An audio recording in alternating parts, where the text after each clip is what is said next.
I have an eye for it. I did few profiles already on LinkedIn, so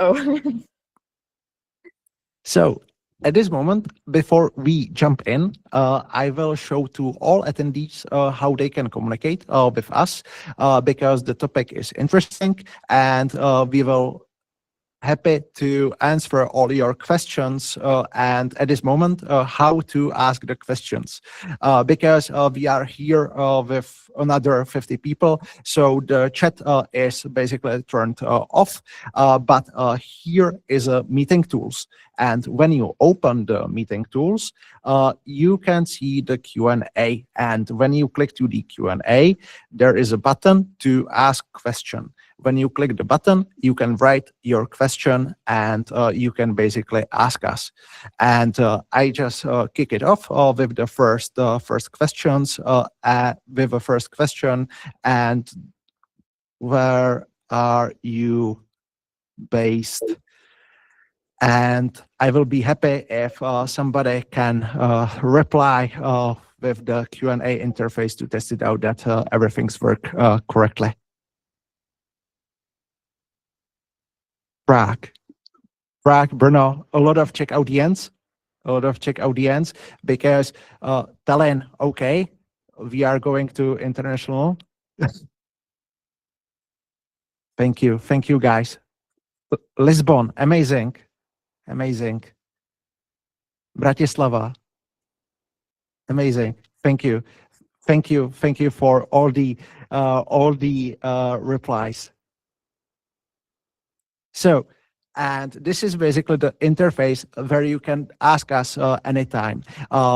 When we discuss some specific topic, I usually pause, take a look to the questions, and after that, I just ask directly to Maria. So, and another thing, when you would like to be more interactive and more involved, we are also open basically for some discussions here during the live session, and you can basically raise your hand, and my colleague Anna just invite you on the stage and you can ask us directly. We also love this type of the interaction, so do not worry.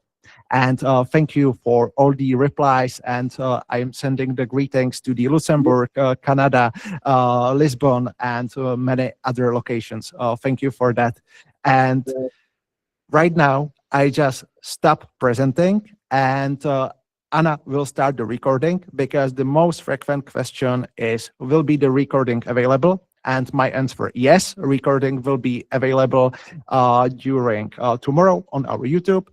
Benefit of the YouTube is that also doing the auto translation. So if you are miss something in English and you would like to basically see that in your local language, the YouTube giving this ability with the AI generated captions, and we just start using that, and basically yesterday, I just received many questions. Will be the webinar also available in Spanish and etc.? Yes, will be with the Spanish captions and other languages that are covering the YouTube. So that's the for beginning. And at this moment, I would like to introduce myself. And my name is Thomas, and I am from company called LeadSpeaker.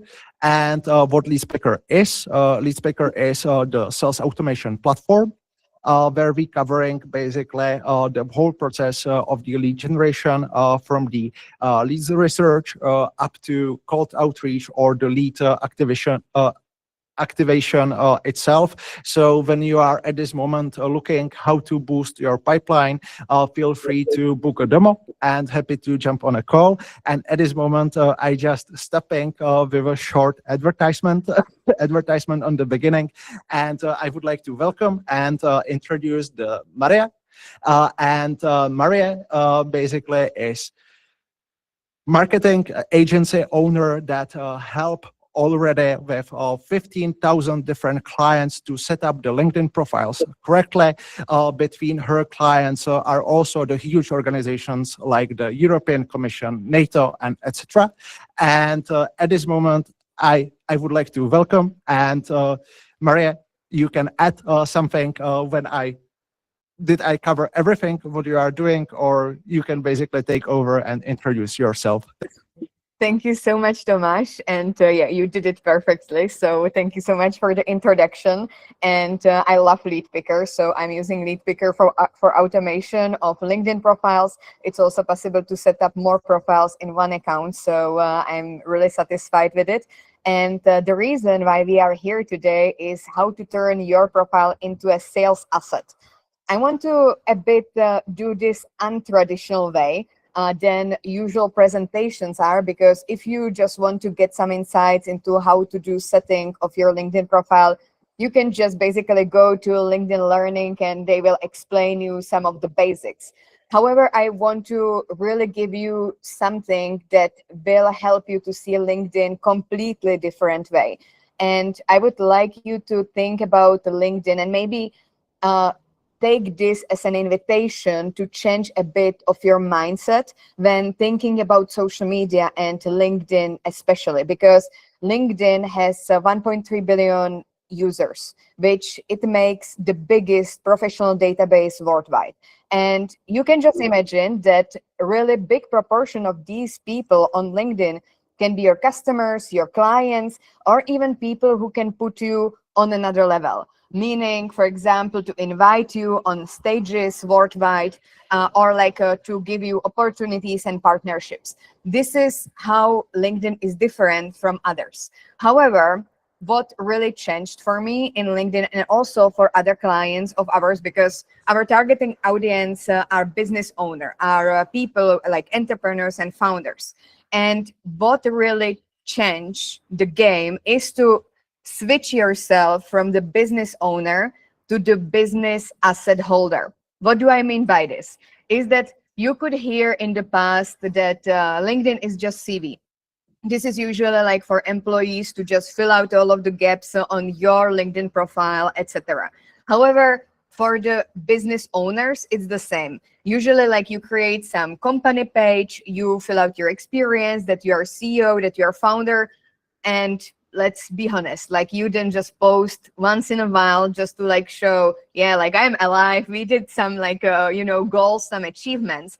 However, if your mindset really switches from the business owner to the business asset holder, meaning that your LinkedIn is the business asset which adds into your business, the game completely changes. And I want to show you now how other people also do it. So And next. I giving you at this moment the screen share, right? So at this moment you can basically share the presentation by yourself. All right, perfect.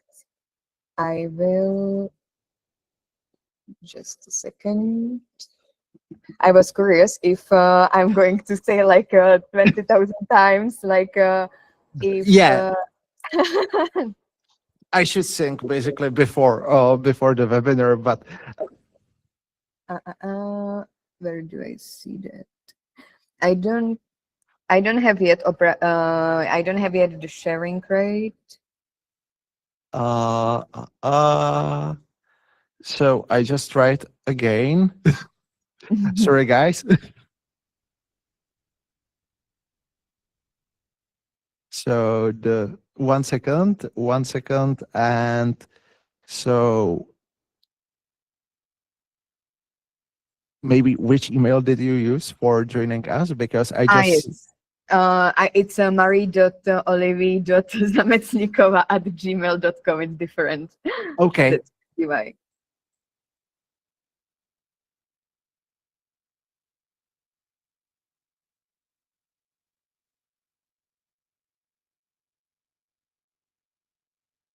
I hope that at this moment I just sharing the rights with you, or I just do it that in a better way.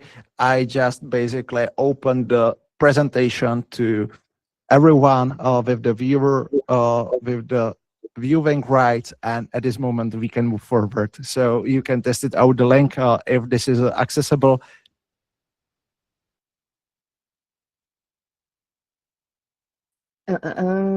So should I click on something or? I just sending I just sending on a LinkedIn again. And again, thank you for the patience. But I hope basically from this moment everything will be smooth.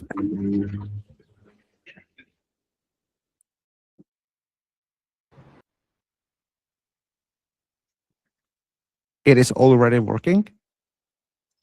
Not on my side, but in case we can do it, that I will tell you to switch the slides. It's also no problem. Okay, interesting. So I will be the presenter for today. So unfortunately, you just listened. You just okay. I will manage that. All right, so we can go to the next slide. And what I meant by switching from the business owner to the business asset holder is that I would like to give you a practical example. For example, earlier last year, I actually was in acquisition.com in Las Vegas where I could meet Alex Hormozy. And I'm sure that like a really majority of you who is currently in this webinar, Alex Hormozy might be your idol. You might follow him. You might just quietly be jealous about what he has built, etc., etc. However, when you look at the LinkedIn profile of Alex Hormozy, you can see that he has almost 1 million followers. However, when you really dig deeper into his personal brand and how he is building his business, we can then go on the next slide, and it will be his actually wife with the Guinness World Record, because he is really a beast in the digital marketing, and he actually made everything around the personal brand. So how he is actually seeing the himself and his wife is that they built two separated personal brands, and on this they build it also their business. And you usually cannot really see like what is their business until you really dig deeper. I think that I started to follow them like 6-8 years ago when they started, and I think until last year I actually didn't know what they actually do with acquisition.com. I knew that there is some acquisition.com as a business, but I never really got like do they sell something, can I get something. I know that I'm their targeted audience because they're jumping on me on Instagram, on LinkedIn, and other social media, but I was not really sure. So on the next slide, we can see acquisition. We can actually see the Steven Bartlett. This is another really big personal branding profile that you might be actually aware of. And Steven Bartlett is actually like the owner of the Diary of CEO, which is a really prominent podcast on YouTube. And I just love it so much. And you can see here that Steven Bartlett has over 3 million followers on his LinkedIn profile. And on the next slide, you can also see the Diary of CEO. So these are the two things, two different like personal profiles that made it really high within like I would say even decade. They made a really immense amount of money. They got under the skin of other founders, other entrepreneurs, and they also have profile on LinkedIn. The next slide, please. So what do they have in common? When we really look at both of them more in depth, we can see that, for example, on the Alex Hormozy, on the next slide, on the Alex Hormozy, as we said, he has almost 1 million followers. And when we compare it with acquisition.com, which is on the next slide, then here he has it in his experience, and the acquisition.com has barely 100,000 followers. When you actually dig even more deeper, you can look at his presence on other social media channels. And this is, for example, Instagram, which is almost 5 million followers on Instagram. And I actually even didn't know if acquisition.com has a profile on Instagram, because I don't even follow it. Even like if you saw before, I don't even follow acquisition.com on LinkedIn.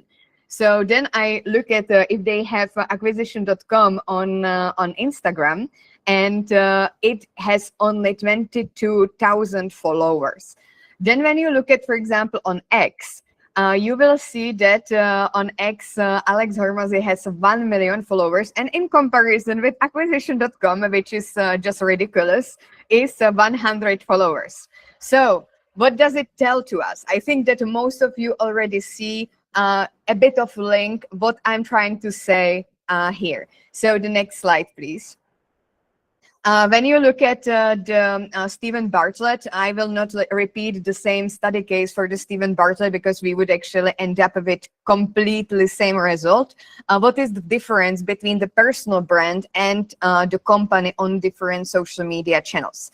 And I want you to see here that why actually LinkedIn should be your business asset, that building actually your profile and who you really are is adding into your business and is accompanying you in the way of how you are doing business. I was also doing a bit of research before this webinar, who are the people who are attending this webinar, and it really spanned from like hundreds of followers to thousands of followers. So I decided to make it for everybody, but mainly to change your mindset. In the sense that I meet a lot of potential clients on the sales call usually when they want us to make their LinkedIn profile, either to revamp it or, for example, to make their presence better, because we do everything from A to Z in terms of branding on LinkedIn. And usually when actually the owner comes to me and they ask me, but you have like a few hundreds followers on a company, I'm like, yes, but these are two different things. We make the whole meaning around the founder. We take the person in the company and we start to share what is it like to be a founder? What is the story behind? Why did you actually launch that specific company? What is the story? What is the narrative? Because LinkedIn, at the end of the day, is social media. It's like Instagram, it's like YouTube, it's like X, where actually social media comes from the word social.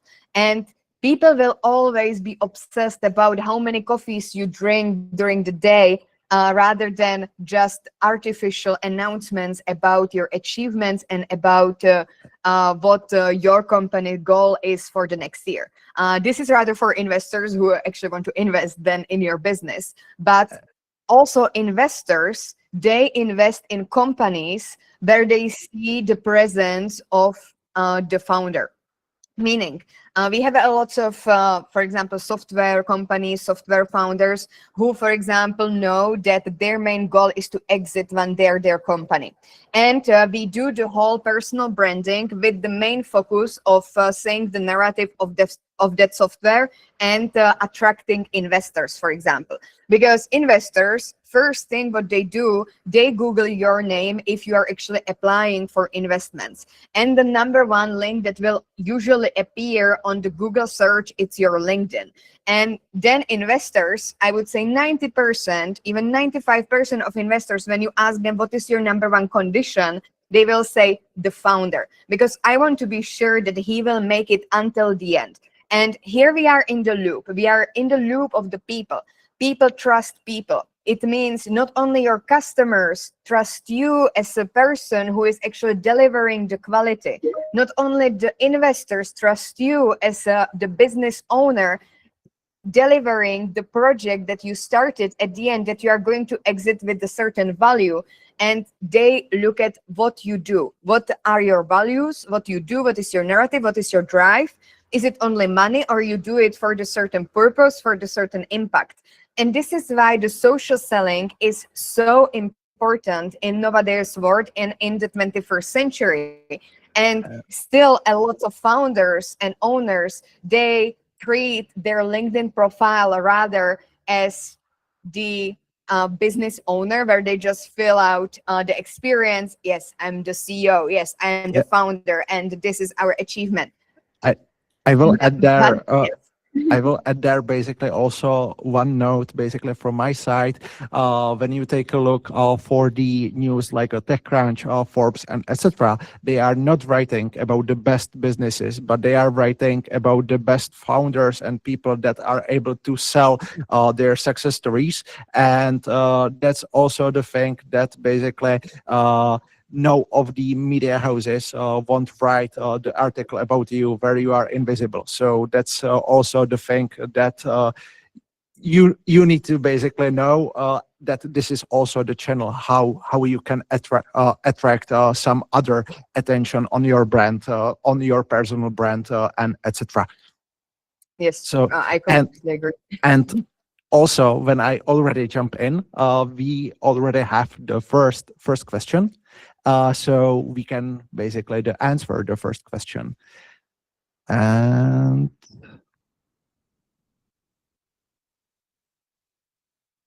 okay, so it is really funny that I seen that Navid sent a question, but when I opened basically the I Q&A. see it. I see the question. It's not in Q&A. I think it's in normal chat.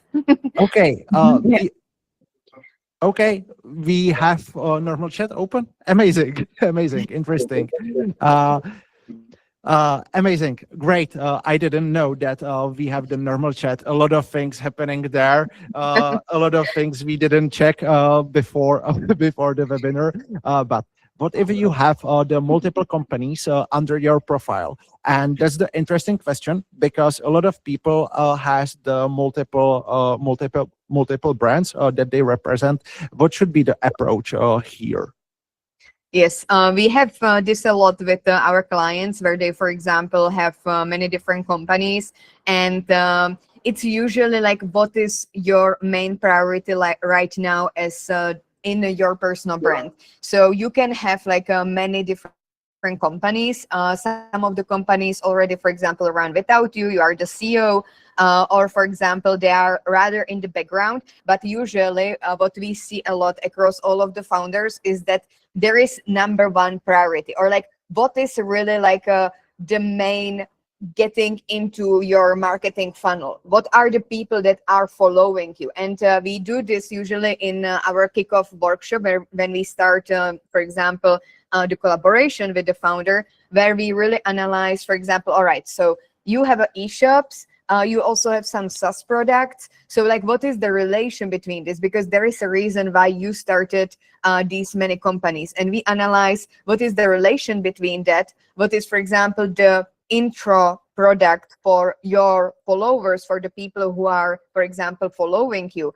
And usually like you want to analyze like how people can get into your marketing funnel, because having the company where, for example, you are looking for investing into the companies, which, for example, makes a certain revenue, and then having, for example, company which is running workshops for the founders on a lower price, then like what is actually the introduction into your marketing funnel. So this you need to analyze, and you usually don't choose on your LinkedIn profile, for example, to advertise product for example, I don't know, like $50,000, because everybody would be like looking at you. Yeah, but I am not really your targeted audience. Like, I don't know, like, what should I do with this? And this is not something that you want to like advertise on daily basis. Instead, you want to, rather from the marketing perspective, you want to massage the people, which means your followers, your leads, your contacts, and getting them filtered into the different product levels. So at the beginning, you can give them just a lead magnet about like what I have learned as a founder. They will get into your newsletter. So you start to send them the newsletter. Inside newsletter, you can then like tell them about your like smaller product, which is part of your e-shop, where you are selling certain products where people can choose. When they, for example, start to buy your products, you can start to analyze who is buying, if there is among them some companies where you want to invest, because there might be some synergies. So if there are multiple companies, there is so many ways how you can actually play the game and how you can leverage your social media presence. But always think about what are the people that are watching you, for what reasons they are following you, and how you can actually run them through your pipeline to then get them into the stage where you want to have them. So yeah. It is basically the pretty tough. Also, it is basically the pretty tough when you are doing something that is really niche. But basically, the generic approach is do some more generic posts that basically promoting you as a person to basically introduce to your target audience. After that, you can show the expertise in some topic. where you are operating. And basically after that, for example, third or fourth post can be basically the business focus directly top of the funnel. Because also in terms of the audience is really wide. And basically personally, I am really sad from that, but basically the most of the impressions has the post where is a picture of me that I am recording some podcast, or the basically the picture from the team building, and etc. Totally the things that is not related to our product. And basically when we do some really interesting release where we spend the 3 months of a work and etc. And after that, we just seen, okay, the 1,000 impressions. Okay, and they later the picture of me going somewhere into the hills, and it has basically the 60 likes. So it's total different. But yeah, it's a combination of both. So, and we have some other questions. What about showcase pages what about showcase pages? Are they useful? So I don't know what does it mean, the showcase page, Me neither. showcase pages. Maybe Alex, if you can add some more context, what does it mean?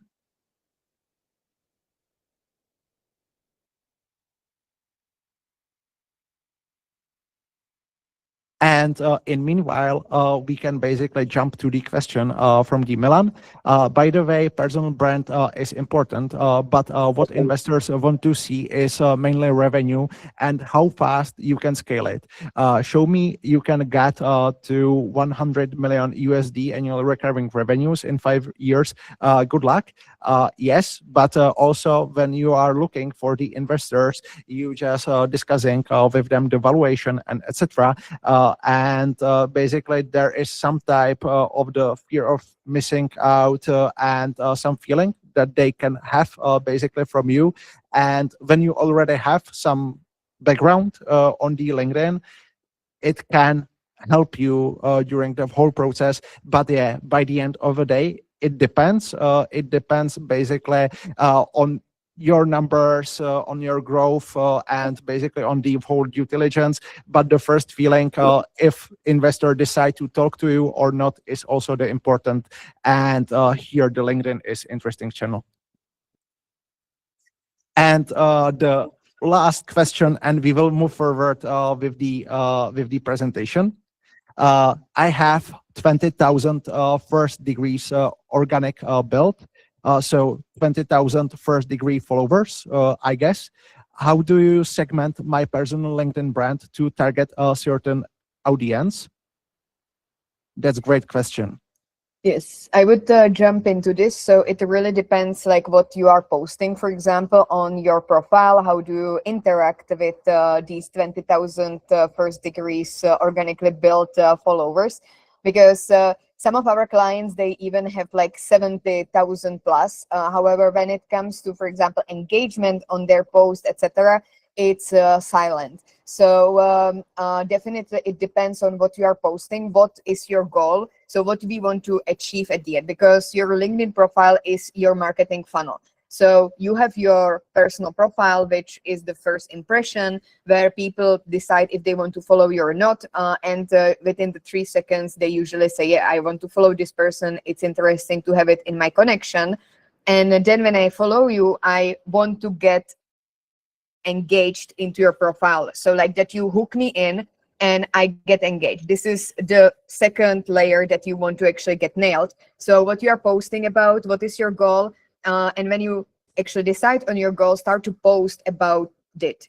And then when you see how many people engage, this is actually the number, how many people are interested in that specific problematic, in that specific product, and so on and so forth, because you can get different engagement depending on the different posts, like conversional, educational, and authority/trust. So definitely like you will get more on the educational than, for example, on conversional. But this is how you usually segment the people inside this 20,000. And when they engage with you, this is like a invitation for you. You can actually contact me. So when people engage with you, you can take them to the DM where you can answer some of their questions, where you can like strengthen the connection and then get them on the call, or send them the sales page or your company page where you are speaking about that certain thing, what you actually want to achieve. And this is how you usually segment it on your personal profile. I don't know if Tomáš, you have something to add from the automation perspective. Basically, on the other way, you can basically to take a look for, in terms of the data, you can basically start putting all your audience on one place and analyze that with the GPT and other large language models. And based on some criteria that you set it up, you can basically engage with them and etc. And do that on the scale. Because what I also see that basically some people was because the LinkedIn, I have a feeling that at this moment is some period of the LinkedIn, and they was active, for example, 5 years ago, and they just catch a lot of followers in that time. After that, they just stopped to be active on the LinkedIn, and at this moment, they have the LinkedIn with huge number of followers, and they would like to know how many of the people is relevant basically for their business. And in this term, I highly recommend to export all your current connections / the followers. You can do that basically directly in your LinkedIn settings. And after that, you can upload this list to tools like LeadSpeaker or any others, and basically take a look who is those people and if some of these people are relevant for some of the project. And we have a lot of other questions, but I think we will slowly move forward with the presentations and we just answer another questions, I don't know, in next 3 minutes, but let's move few slides right now. Yes. So on the next slide, I actually want to tell you a story. And this story is about Marie Olivier. So actually what I am building and who I am, even though like Tomáš already introduced me at the beginning, but I think that it also requires a bit more information and background story. So on the next slide, I actually left my home country, which is Czech Republic, 11 years ago. And I have traveled more than 100 countries. On the next slide, I actually don't have a background in marketing. I am IT engineer and also have master degree in diplomacy. But even though I checked all of the boxes that society wanted me, I actually knew pretty soon that I need to start to digitize and also market my skills online and on social media if I want to make it on labor market, if I actually want to get clients or whatever is out there for me. So this is actually the reason why I built it my personal brand. And I started in in 2019 to post on LinkedIn. And within 1 year, I, after targeting my dream employer at that time, because I just wanted to be employed, I didn't want to build company. I was actually at that time 6 months unemployed. I was recently graduate. I didn't know actually where the journey will take me. And I was targeting at that time mainly European Commission, who I wanted to work for in the office. And this was kind of my dream. What actually happened, a long story short, on the next slide, I actually built it my company. How this happened was that after 1 year of building my personal brand, European Commission actually came to me and they told me via LinkedIn, they just sent me DM, like people sent you DM on like Instagram or like X, etc. They actually just sent me DM on LinkedIn saying that they really like what I do on my website, on my LinkedIn, and that they want my services. I didn't wait it long. I was like, okay, I'm going to set up company. At that time I was in Belgium, so I set up company in Belgium. It took 48 hours. And Terre4 Marie Olivier LLC started in Belgium, and last year in summer we expanded into US, Florida. On the next slide, currently I am in personal branding for over 5 years, because this actually the journey just took me there, by just building my personal brand on social media, on LinkedIn. I was like, okay, I want to help other people. I want to help people who actually wants to get clients, who wants to get customers. And it started to roll in also for me, getting more clientele internationally. And on next slide, actually, currently I am within 1% LinkedIn creators, which is actually by the statistics of Favicon, which is influencer marketing platform, which actually labeled me as a 1% LinkedIn creator. I will also talk about it in a bit. What does it mean? But I am #1 also creator in Czech Republic, and also for the branding and marketing, and the top creator in Europe. And on the next slide, my company currently has international clientele from 4 continents, among which, for example, is European Commission, NATO. We also collaborated with them, and some big pharma. And from these 4 continents, it's mainly Europe, US, because of the companies are there. We also have clients from Middle East, mainly from Dubai, and some people also from Asia. Maybe Uh, I will jump in because in terms of the clients, I just seen that a lot of basically that most likely the people that are active on the LinkedIn are the small business owners or basically the startup founders. And I just living in that. So basically, when you, for example, helping the European Commission or the NATO and etc., what are the people that building basically the personal brands out there and what they are posting about and etc. Because, yeah, because it is really interesting. It's totally outside our bubble. Basically, I just see only usually the small, medium-sized businesses and startups.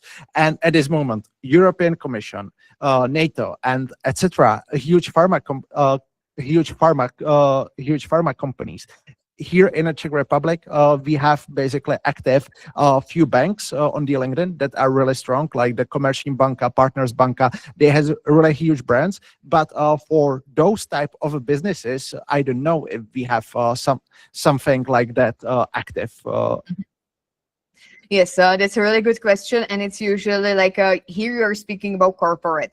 So you have founders and owners usually, which has up to 100 employees, and there we want to raise awareness about the founder. Whereas when we speak about corporate, which is for example 100 plus, and here are also, for example, political institutions, European institutions, NATO, etc.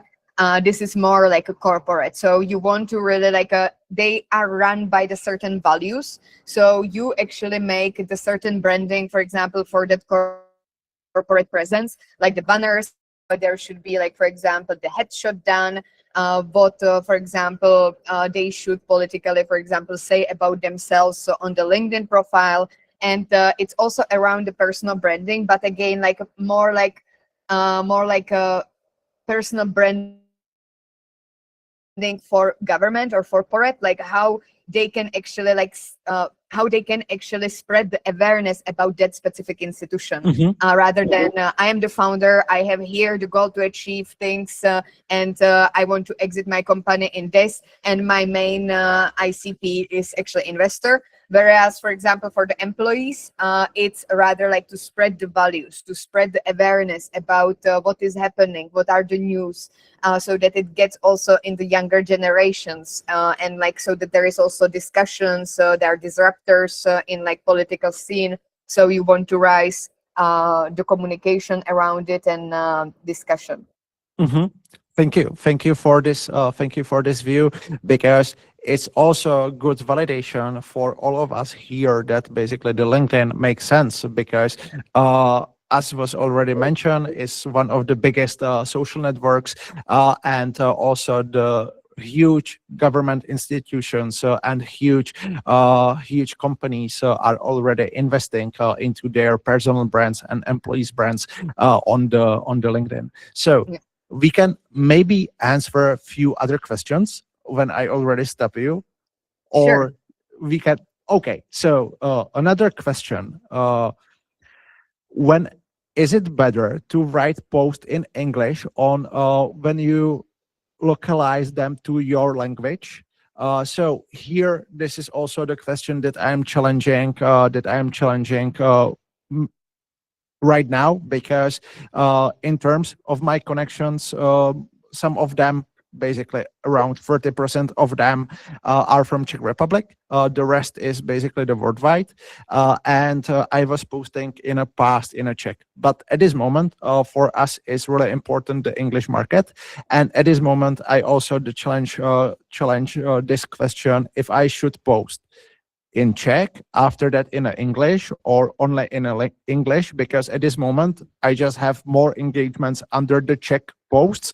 But yeah, so that's the thing, which language to choose. Yes, And I it agree. makes sense to switching the language post to post, or what is a best practice here?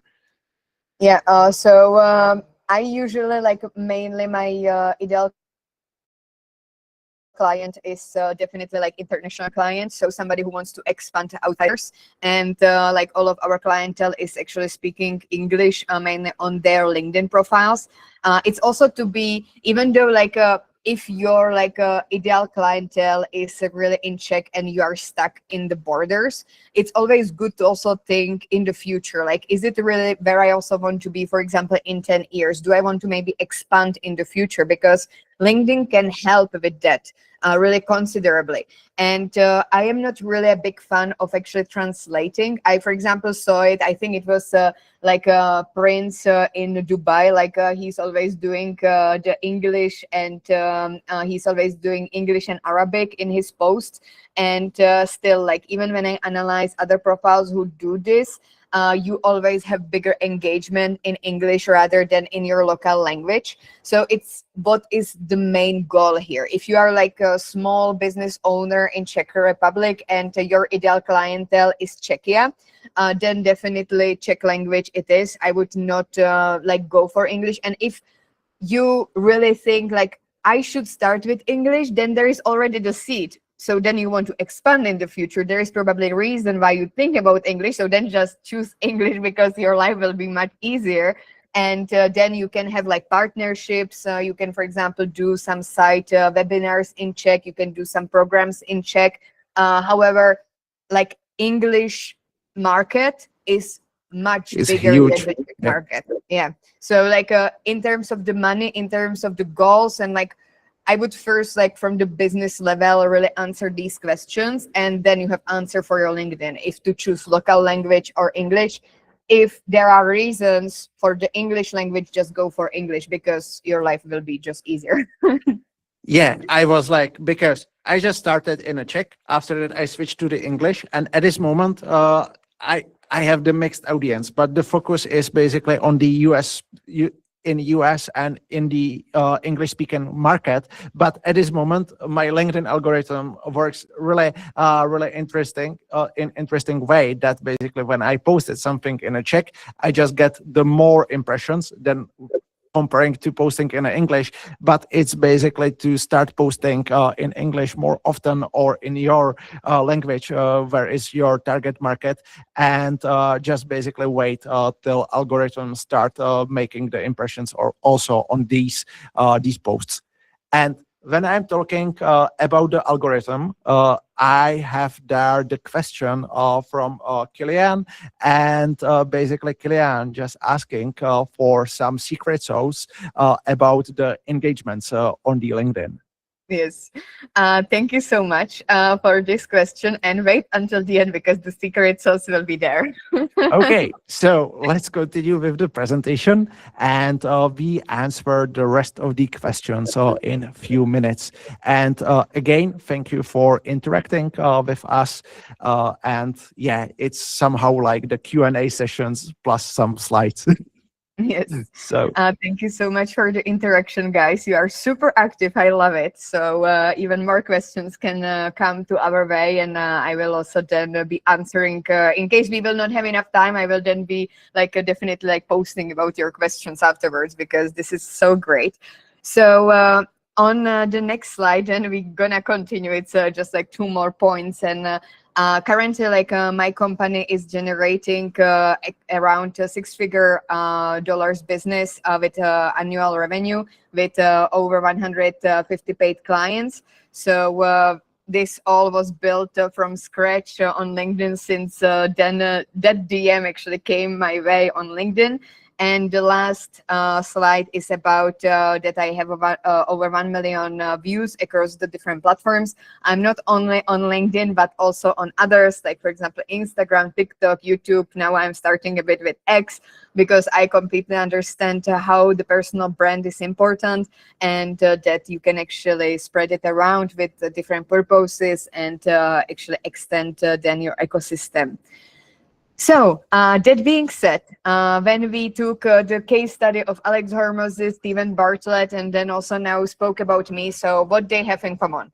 And the really easy answer to this is on the next slide, and is LinkedIn. Even though you know, if you are following actually people like this, that they didn't start on LinkedIn like me, but if you watch, for example, the Diary of CEO, you know that in his breaks, he's actually saying that LinkedIn is his most favorite platform across all, because actually, like, he's mainly targeting business owners and founders, and on LinkedIn you can actually run ads that are super specific.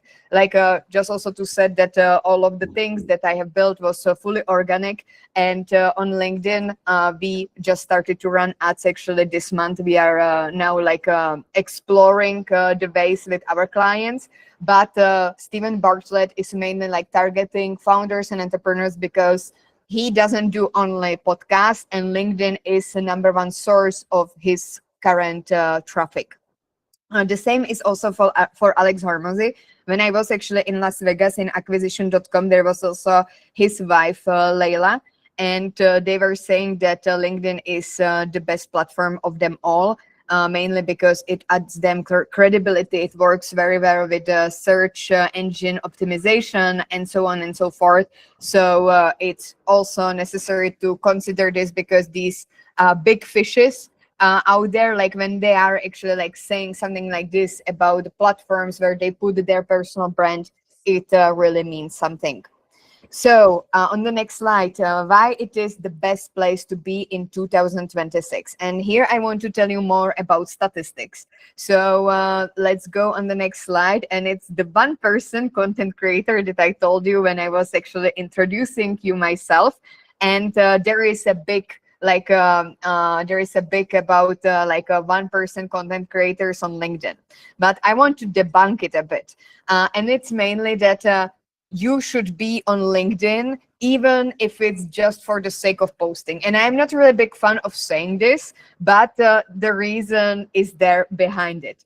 And it's because currently on LinkedIn, there is only 1% of content creators, meaning that it takes really little to actually get the engagement, to actually get the visibility. You can only just post 1 time per week, and you will be already ahead of other creators who are out there on LinkedIn. In comparison with Instagram, which is, for example, 47% of content creators. So you can just compare how much it takes to actually get the visibility on that certain platform. I'm saying that LinkedIn is like YouTube before Mr. Beast. You just want to be there, because then like somebody like Mr. Beast come on LinkedIn, and it will be like YouTube, like try to like get visibility on YouTube. It's hard, guys. So this just being said, just currently, like, if you don't post on LinkedIn, just post for the sake of posting, because it will reward itself. And when you will see the traction, when you will just look at your statistic after just 1 month, you will be like, okay, I am just stopping this for the sake of posting, and I'm just going to take it seriously, because this makes sense. On the next statistic is about 2 times bigger purchasing power. And this I'm touching upon what Tomáš said before, that there is a lots of business owner and business founders on LinkedIn. And the main reason for that is because we see 2 times bigger purchasing power on LinkedIn than on the website. So it means that people are actually more likely to buy certain services, certain products on LinkedIn than, for example, from the websites, which makes it pretty interesting for B2B. Currently, until LinkedIn, when LinkedIn was still like CV, we could see this kind of things like on Upwork, Fiverr, etc., like platforms like these, but they got dominated by people from India, from Pakistan. And now we see LinkedIn, which has really strict policies, how actually people can act on it. And therefore, we see big increase of B2B purchasing power, which is amazing. And that's also the important. I just see that a lot of people from B2B sector just start investing into the TikTok and into the Instagram. But when you are into the B2B sector, you also need to realize where is your potential buyers. And when you are selling into B2B, it's better to target your audience directly on the LinkedIn than to trying to push the money into the Instagram or into the TikTok, where the targeting is not that precise, and you can target the teenagers and etc. that watching you only for your viral content, but this is not your target audience. This is not your buyers, but the buyers are on the LinkedIn when you are the B business, more likely. So yes. And this is actually great, and I will tell you why. Because in the next statistics on LinkedIn, you actually have a 42% larger deals. And this is actually the reason what just Tomáš was saying about. I didn't see this slide. So. But you just like intentionally got to it. So that's amazing. Because usually like when I am jumping on a call with founders, they're like telling, yeah, I'm trying it on Instagram and like, should I be maybe on TikTok market? And I'm like, so tell me like, what is the average price of your product? And they're like 1,500 USD. And I'm like, good luck with that, because no, this doesn't work on these platforms. Like on these platforms, you need to come up with like some like much smaller introductory product. But on LinkedIn, you can actually like close big partnerships, collaborations, and also statistics backed 42% larger deals. So it means LinkedIn is high ticket platform, high ticket clients platform, as we call it. And that's also the thing that you already mentioned, that basically the LinkedIn is selling more than the websites, because we also need to realize that people are usually buying also some type of the emotions, because it is not basically when you are selling some product, the buyer is not purchasing the best product. They basically purchasing also some feelings from you, from your product, and etc. And the LinkedIn is also the amazing channel how you can build the right emotions with the right audience. And when you are in competitive landscape, it can be your huge advantage compared to your competitors. Mm-hmm. Exactly. So, and then the last statistics is 38% higher efficiency in B2B. This is mainly when it comes to the productivity. So that really people are replying that you don't waste your time, that you really find the right people based on the Sales Navigator. Somebody actually asked in the DMs in the chat of this live if I am using Sales Navigator. I love Sales Navigator. Also, Leadpicker is using Sales Navigator. I'm usually like seeing if people have Sales Navigator, if they really mean it with LinkedIn, because then you get all of the certain filters that you need to target your audience, etc. So we use it on daily basis. Also, like if, for example, clients go with us with our highest package, which is that we take care of their personal brand from A to Z, then we cover the Sales Navigator for them because we need it for the targeting purposes. And then we work with that. Also, I see one question from Milan in the chat, which I actually wanted to reply while you were speaking about the last statistics.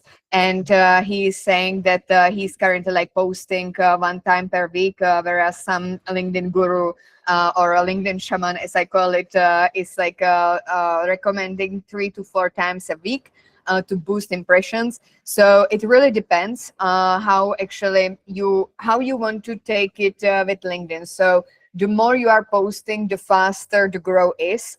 We usually recommend 1 time per week if you want to see if your LinkedIn is alive, if you are like handling the LinkedIn yourself as a business owner, then 1 time per week is completely fine, because you are not full-time content creator and LinkedIn is not your job.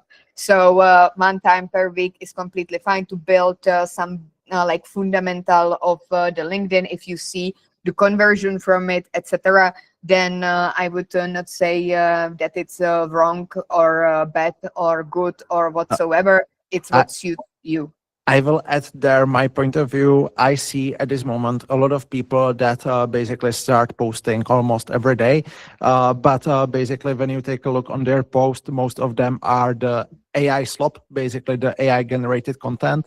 And the new LinkedIn algorithm that was released 3 weeks ago, at this moment, basically they analyze if the post was written by ChatGPT and other LLMs. And when they see some type of the patterns, this post is suspended by default from the impressions.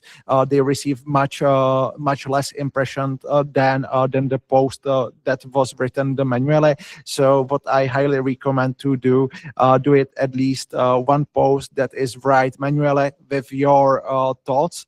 That will be truly you, and do not generate basically the AI slop on every day to only check mark that you posted 5 times or the 7 times per week or 4 times. It's better to post one but really good post to comparing to posting every day. Yep. I agree too. And then of course, like if you want to like grow faster on LinkedIn, if you will see that like it makes sense for example, like investing in it and have a return on investment, then like the increasing on the frequency is definitely like on plate for discussion. But then it's probably like in collaboration with some agency, because as I said, it's not your full-time job to actually analyze on daily basis your LinkedIn profile, your statistics, and so on and so forth. And also we have there the reply from the Fabian. Hello, Fabian. That low frequency of ghost post give more views that posting slop every day. For the background, the Fabian is grow hacker that is around the LinkedIn also around 6 years at this moment. So we just have the another approved on our opinion. Thank you for that. And at this moment, I just see that we hit a time.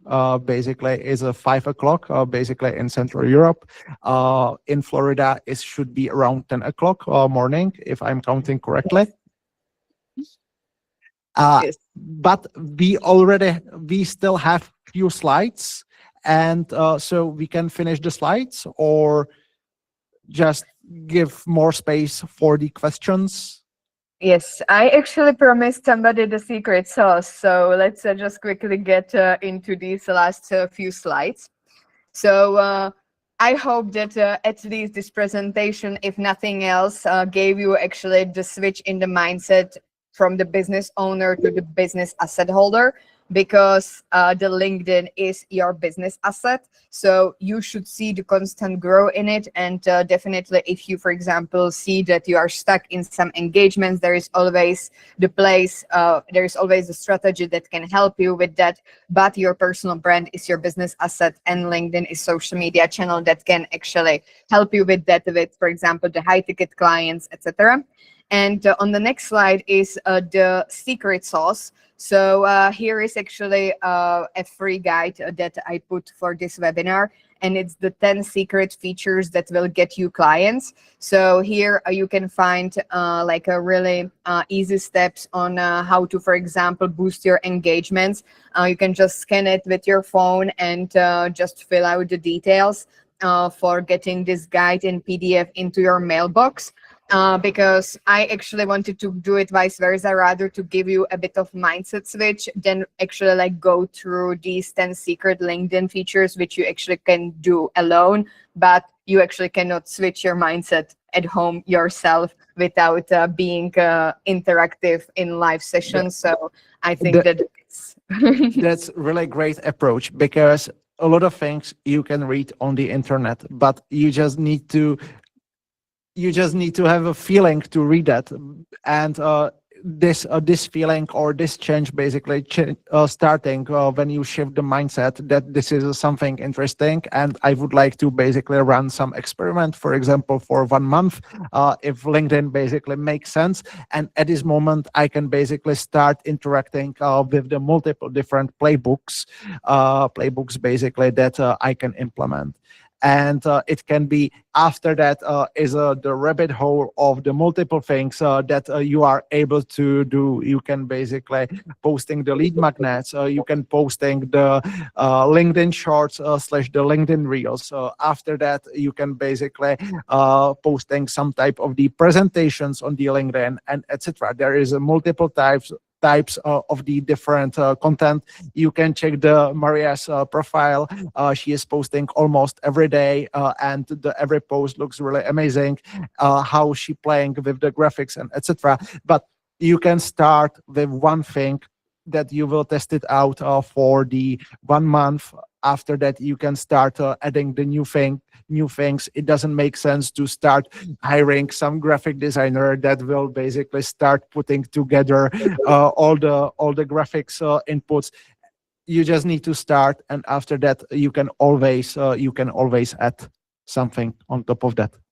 Yes, I completely agree. I just I just thinking if we have some another slides, maybe I just basically keep this slide for 1 minute to basically give the enough time to scan it and check it out, this resource. Meanwhile, we are open to answer basically the more questions.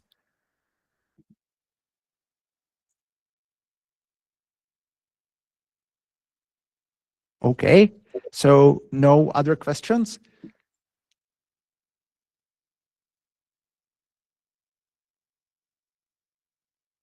Great.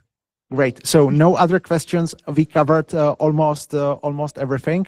So I just slowly move to the last slide. Here is some socials from the Maria. Basically, you can follow her on the Instagram, TikTok, YouTube. But the main thing what we discussed today is basically the LinkedIn. So highly recommend to check her profile.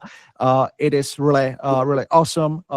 Basically, what I also see that the many profiles basically combine the multiple different brands input, and after that the profile looks like the rainbow, a lot of colors mixed basically on one place. But this is the ideal profile, how the profile should look like. So just basically check it out. And here we are on the last slides, and this is also the LinkedIn for me. When you would like to discuss some type of the automation about the LinkedIn, some type about sales automation, the data orchestration, and etc. How to basically improve the sales cycle itself. And again, here is a LinkedIn for Maria. And I would like to thank to everybody that basically joined us during today. Thank you for your attention. I hope that you will try at least for 1 month to be more active on the LinkedIn. Just basically do not count the likes. Basically start looking more likely for the process itself, how to work with a LinkedIn and how to utilize this social network in B2B is really great. And also thank you for really awesome feedback that we are basically at this moment receiving. So thank you, Kilian. Thank you, Petr. And on the before we ended up, I would like to really thank to Maria that joined us, that basically prepared for us the really nice presentation. And my last thanks goes to the Anna here that basically put everything together. Without Anna, no one will hear. So that's basically the Anička that basically make everything happen. Thank you. So much. And that's pretty much all. So I wish you have a nice rest of the morning, enjoy your lunch, or have a nice rest of the afternoon, and etc. It depends basically where you are right now. And you can follow us basically on the Luma, and when we will have some other webinar, you will receive the notification. And also, Maria, I just seen that also has a lot of her content. I just seen the webinar yesterday, so also go check it out, her profile, because there is also the interesting inputs exactly basically for today's topic and how to utilize the LinkedIn as a sales asset. And that's pretty much all. So again, thank you and goodbye to all. See you. Thank you. Bye. Thanks for joining.